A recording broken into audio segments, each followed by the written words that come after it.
I'm Nick Harcourt. It's Guitar Center Sessions. Our guest is Brandon Flowers. First of all, thanks for coming and playing for us. Oh, thanks for having me. It's a real pleasure to have you here with the band. Now, you're the front man for one of the most popular rock bands of the last decade. And clearly, as a songwriter, you've had the opportunity to develop from a band into a solo artist. And I want to talk about that. Okay. But let's talk a little bit about the beginnings for you and about Vegas, growing up in Vegas. All right. Yeah, I was born there. I was born sort of in a suburb of Las Vegas. It's called Henderson, Nevada, 1981. Giving away your age here, dude. Yeah, I'm 33. And, yeah, no, I guess that's just where it all started for me. And I'm one of the, you grow up and I always heard kids talking about how there was no culture there and how they were going to get out of there.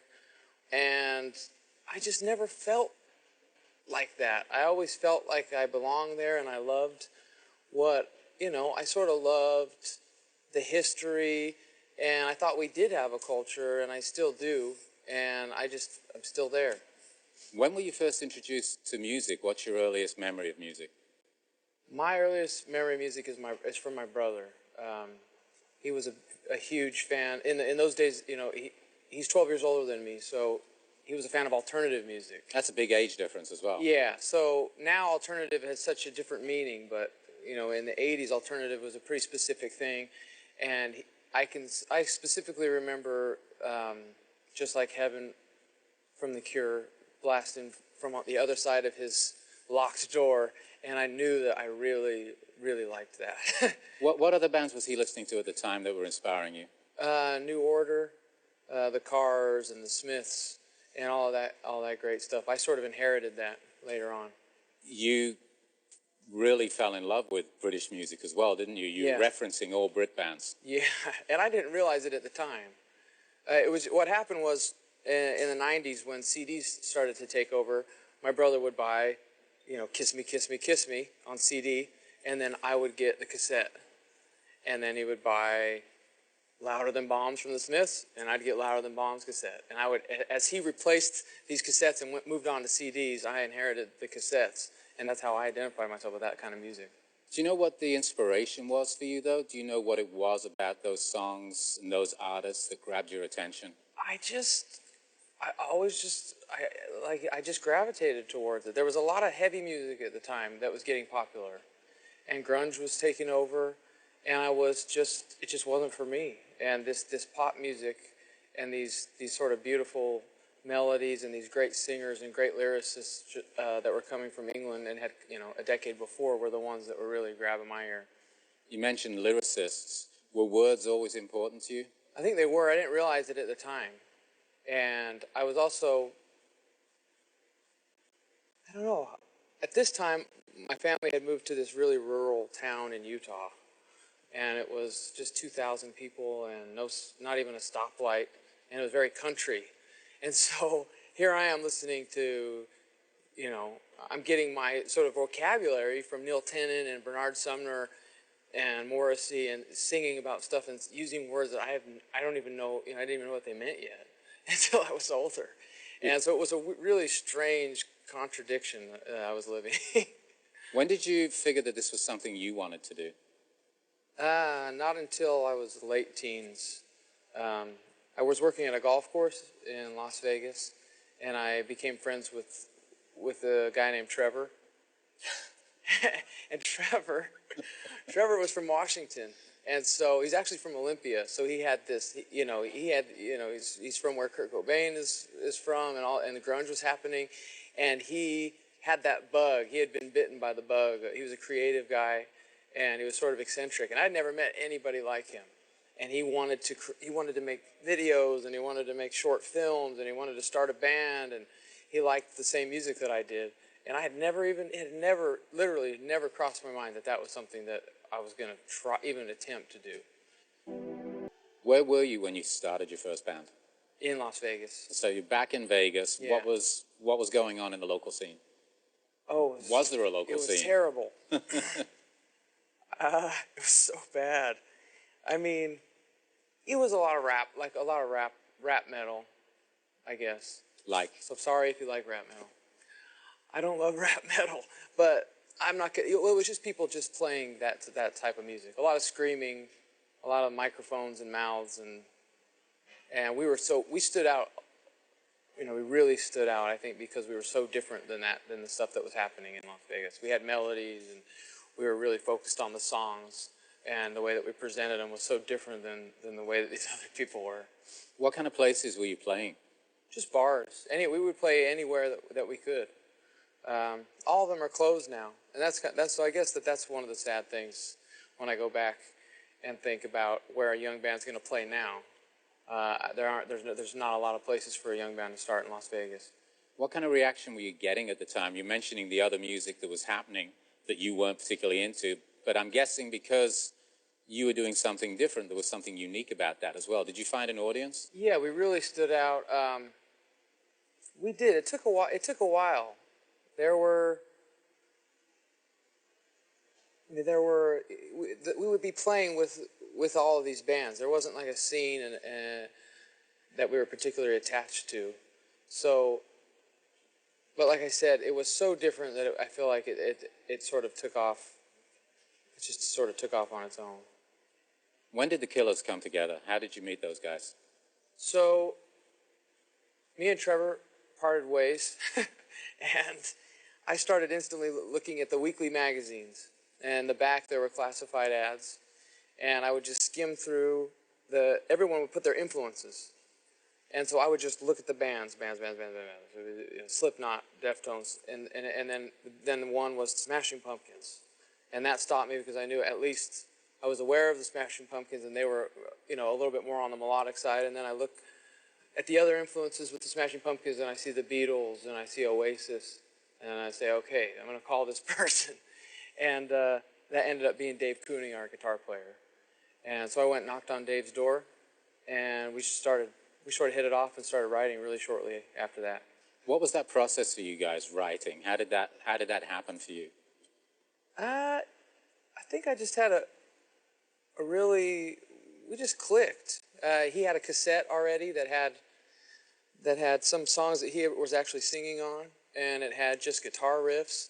And so I would put that in my car at the time and drive around listening to that. And actually, that's where Mr. Brightside came from. He had the riff before I met him, and I would have been driving around the streets singing along to this line just in Las Vegas in my car, 1992 Geo Metro.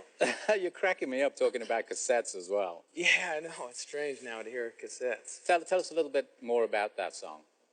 So that would have been the first song we finished, and it's just strange to think of what it's become and that it was the first one. It seems like, I know that's weird, but yeah, that was it. He had the riff, and I basically slapped a chorus.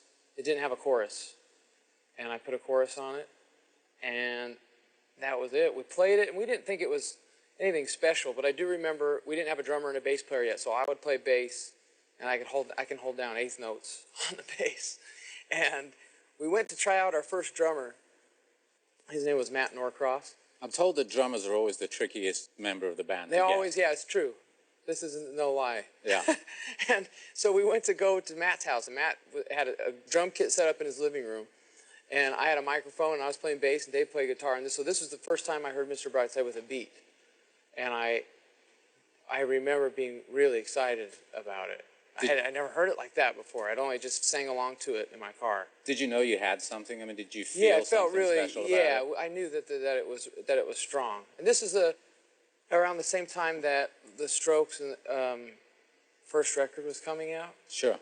And so it was just an exciting time, and these bands, the White Stripes and the Strokes, are making a lot of noise. And yeah, I mean, I knew that song seemed like it was as good as them, but the other songs that we had weren't. And so I'm really grateful, especially for that first Strokes record, because I remember putting it in and it was so perfect. And it made us realize, I mean, we got rid of everything that we had except Mr. Brightside, and we started building on that. So how did you work from there and get to making a demo and then shopping that around? How did that happen? we just sort of gathered together as much money as we could, and we went into a studio just off Eastern in Las Vegas, and we made a 3-song demo, and it was Mr. Brightside, Under the Gun, and a song called Replaceable. What about shopping it, though? You got turned down earlier on, right? Everybody turned us down. Yeah, was that discouraging at all? Yeah. Yeah? And so we got, we came here, and this is an intimidating place. We came to L.A., and we played for the heads of these labels, and we heard things like, you don't have enough sex appeal. That was one. How'd that make you feel? You're the guy who's Just fronting weird. the band. I was just trying to get used to being a singer, Sure. know. And so it was hard enough to really think of myself as a front man, and then getting told that I'm not sexy enough it was hard. So that was another setback. So we got offered. Well, one of the great things was we got offered an indie deal from Lizard King Records over across the water. You got signed in the UK first. And we literally, I'm not joking here, we took this deal because we thought at least there was a chance that we might get to go to England, and we just sort of thought that would probably be it. Now, interestingly enough, as we mentioned earlier, you were influenced by a lot of British bands and artists and songwriters. Yeah. To get your first deal in the UK, did you think, oh, well, we'll just go to Britain and try it over there, see what happens? Yeah, but we didn't expect much because we had sort of been put down into this certain way of thinking, and we weren't as confident as we were when we started. And so we got a trip. I remember in September 2003, we went and played 4 gigs in the UK, and it was great. We were playing in bars where Blur and Oasis had been playing, and their pictures are on the wall, and the editor of NME is coming to see us all of a sudden, and we're getting positive reviews, and all that stuff just fed right back to America. And when we went home, it was a whole new animal. So tell us about that first album. It came out the next year, Hot Fuss. Yeah, 2004. They're basically we made demos, and the idea was we were going to shop these demos and try and get a record deal, and the labels would all say, well, we want to hear more, so we would go make more demos, and eventually we made so many it became Hot Fuss. How many songs did you have? I think that was 11 songs are on that record, and maybe there was an extra 1 or 2 that didn't go on the record. Now, when it came out in the States, it exploded pretty quickly. Yeah. 3 times platinum. I mean, were you ready for that kind of... No, nobody's ready for that. So tell us about that. I was 21 or something. I don't know how old I was, but I was 21 years old. I wasn't accustomed to being interviewed or having my picture taken, and we just got sort of thrown into it. It was exciting. How do you handle that kind of success? I don't know. We're really lucky that we didn't implode and that nobody ended up in rehab or anything like that. We made it through pretty unscathed. What about the pressure? I mean, a ton of pressure. I mean, sometimes we did, sometimes we were victorious and sometimes we caved, I'm guessing there's 2 ways of looking at this. Pressure as a guy who's out there in the world trying to figure out how he's living his life, and then the pressure of replicating the success as a songwriter. Oh yeah, no, I remember towards the end of the touring for Hot Fuss, it started to dawn on me that we need to do this again. And how, do we have that in us, or was this a fluke? What's going to happen?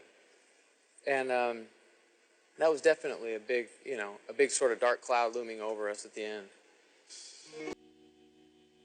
So huge success with the Killers, huge tours, huge albums, 25 million. Yeah. When people used to buy music. Yeah. When did you think that you wanted to do solo material? So we made over the course of all this, I just became really I don't know if prolific is the word. It just became a part of my life that I just started to really gear down, and I felt like I want to keep writing. And so I'd start writing on the road, and I would just start acquiring more and more songs. And at the end of Day and Age, our third record, a couple of the guys were talking about having, quite an extensive break after after we were done touring that record. And by then, I've got, songs, and I know that if we take a big break, I'm just going to have more and more songs. And then when I come to the table and it's time to make a Killers record, it's going to be overwhelming. I'm going to want these songs to be heard, and they're going to want to collaborate. And it just seemed like the perfect thing to really just make my own record. So had the process of songwriting changed for you? Yeah, I mean, quite a bit. I remember, I made it. My first recordings would have been on 4-track in my bedroom, and it went from that to just, it just evolves and to a keyboard on the road, and then you're making voice memos on your phone, and then you've got a guy that's, an engineer at home that, now that's sort of where it's sort of gotten to now, where I go into the studio and my guy's there and we just make demos really quickly. How did things change for you as a lyricist? I think just having more life experiences and absorbing and reading more and just everything that a human goes through is good for the development and writing. Can you take us through the process today of writing a song? Where does it start for you? It's different every time. So I have a new song. I have a song on this new record called "Between Me and You," and I had it mapped out before I sat down and wrote it, which is the first time that that's happened. And so I guess that's not the typical way that I write a song, but it's just different. Every time it's different. It can come from jamming, and it can come from sitting down at the piano, and it's just sort of, I'll take it where I can get it. You mentioned earlier on that with Mr. Brightside, Yeah.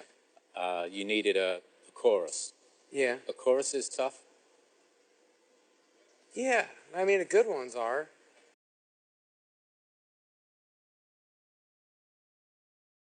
I think that's one of the things that's tricky as you get more, as you get better at writing, it's just easy to write. It becomes kind of easy to write a song. But what's hard is to decide how good it is and if it's good enough. And that's one of the things that I think I struggle with. What about the storytelling aspect of I love that.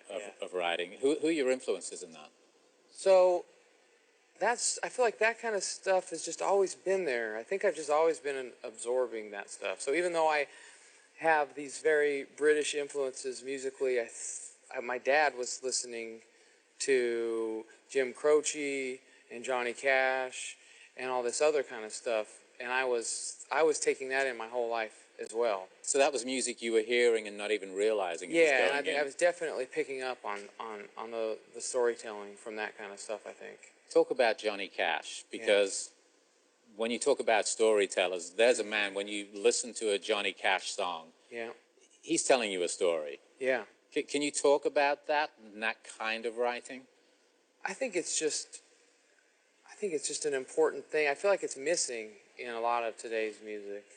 There's just a lot of you get a lot of vibes, like specific vibes is what I feel like I get, but I don't get a lot of identity, and I definitely don't hear any storytelling as much as you would have heard in the old days. But Johnny was a master, and someone that I always go back to and never get tired of.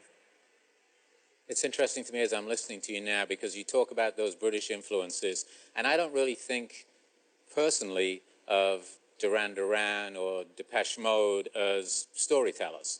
Yeah. That's more of a sound, I think. Yeah. But if you think of that sound and then you put the American way of telling a story in a song on top of that. You get the Killers. Yeah, exactly. Yeah. That's what we get. Yeah. So as you've continued to develop, and we're going to talk about the new album in a moment, but as you've continued to develop as a solo artist, which direction do you think your music is moving in now? More of a storyteller aspect? Is that a bigger part of your music? Definitely on my first solo record, that was the direction I really wanted to head down. I've always been fascinated with the desert and where I grew up, and trying to really, I feel like I want to put my my stamp on it, and sometimes it's difficult for me to conjure that up, and I definitely was trying on the first record. But the storytelling is something that it's something that came into my life that I think later on, when the American and Americana influence sort of came in my mid-20s, I sort of had this renaissance, and I started listening to Tom Waits and Bruce Springsteen and Tom Petty and Bob Dylan, and realizing there's it's just this endless well that I could draw from and learn from, and it just blows my mind still how much music I don't know and how much good music is out there. And so that's definitely when I think I started incorporating that into the Killers. Yeah. Now there's a second solo release, The Desired Effect. How do you think things have shifted from the first one to this? What can we expect from this album? Yeah, it's more adventurous for sure than the first record, and that I got help, I think, from Ariel Rekscheid, the producer, and I think it's a real collaboration, and I think it's in its truest form, and I'm really excited about it. How can a producer help you expand as an artist? I think because he's able to listen to me and know where I'm coming from, and listen to the songs, and they obviously, are headed down a certain road, but then he's able to take what he likes and what he listens to and put his, run it through his, his brain, and you just sort of get a whole different thing. Now, is that all parts of the song? Is that an arrangement? Is it a sound? Is it instrumentation? Yeah, I think it has a lot to do with instrumentation. He's really talented. And we also were open to, other people's talents, which is something I think that as I've gotten older, I'm more accepting of. What do you think has opened up for you as an artist, perhaps in the last couple of years, that you didn't have before? I think my voice. I feel like my voice. I work on my voice, and I feel like my voice is getting stronger, and the confidence I think that I have because of, just I've probably done 1,000 shows now.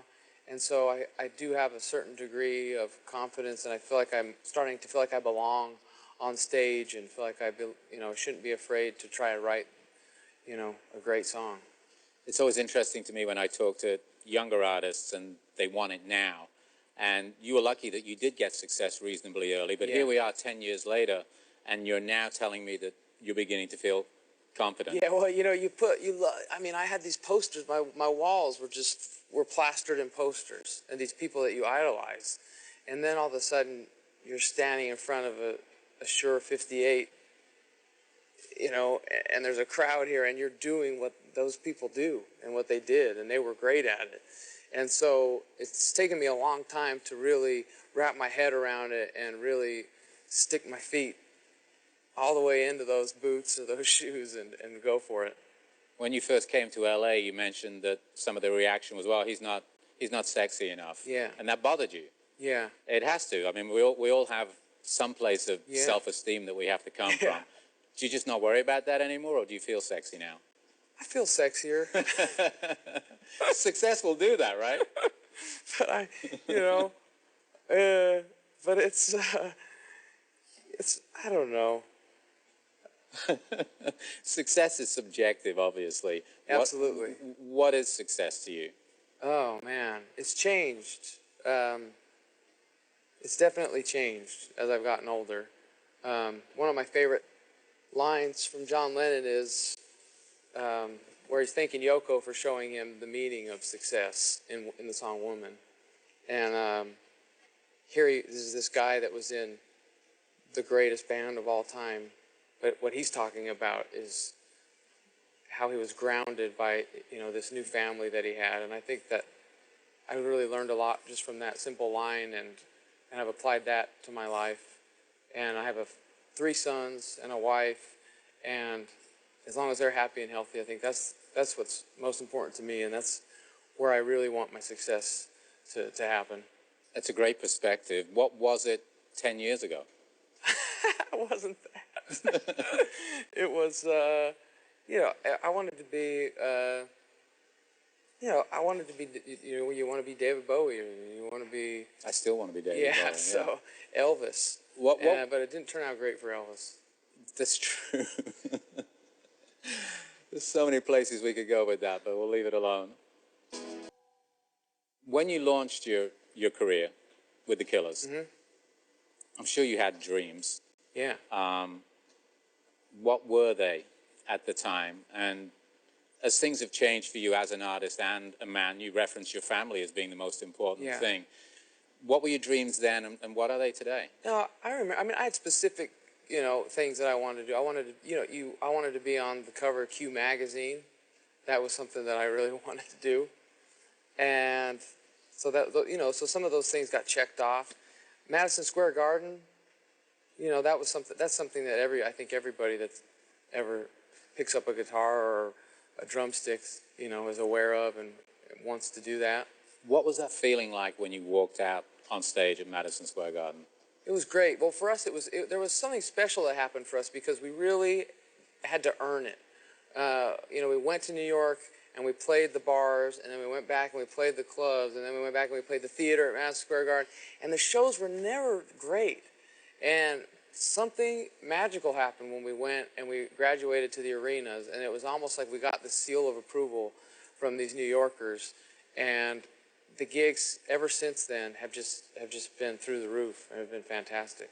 I didn't get to ask you about the difference between performing with the Killers and as a solo artist. Can you tell us a little bit about that? Yeah.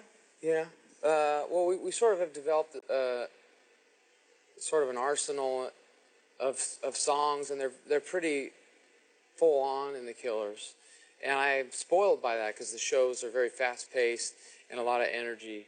And then I made my first record, and I didn't realize how many of the songs that I was writing were sort of mid-tempo or on the ballad end. And I got up there,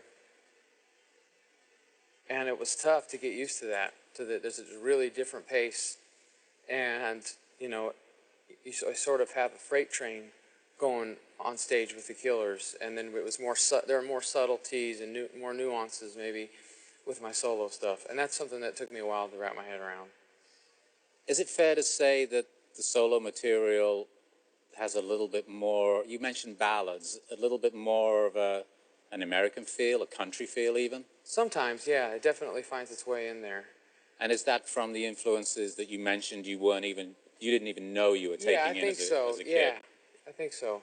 So if we look at you as a kid with the posters on your wall, and getting the opportunity to front one of the most successful rock bands of the last decade or so, moving into this next stage of your career as a solo artist, where does that all fit, and how do you feel today as an artist who's out there writing songs and performing, getting up as Brandon? Yeah, I think I try to draw a lot of inspiration from people that have done similar things. So whether it's Peter Gabriel or Phil Collins or Sting or Don Henley or any of these guys that were able to sort of depart, Paul Simon even, from whatever they were doing and still able to contribute and had something to offer, I think that those are the people that give me hope. So since launching your career 12 years ago, how would you define your own evolution as an artist? How would I define it? I don't know. That's a tough one. Well, how does it reflect your relationship with music and how that's developed over the period of time? Yeah, I mean, you go from being a massive fan, to like I was, speaking about before, you step into this role, and then it becomes, I feel, more obligated and more of a responsibility, I think, to give back and to sort of repay the favor that music has done for me. And so but it's really gratifying when you feel like you've succeeded, and that's what I'm here for. Well, it's so cool to talk with you. Thank you for sharing a little bit of your story and bringing the band to the stage here at Guitar Center. We really appreciate it. Thanks for having me. That does it for another edition of Guitar Center Sessions. My thanks to our guest, Brendan Flowers. Until the next time, I'm Nick Harcourt. Thanks for watching.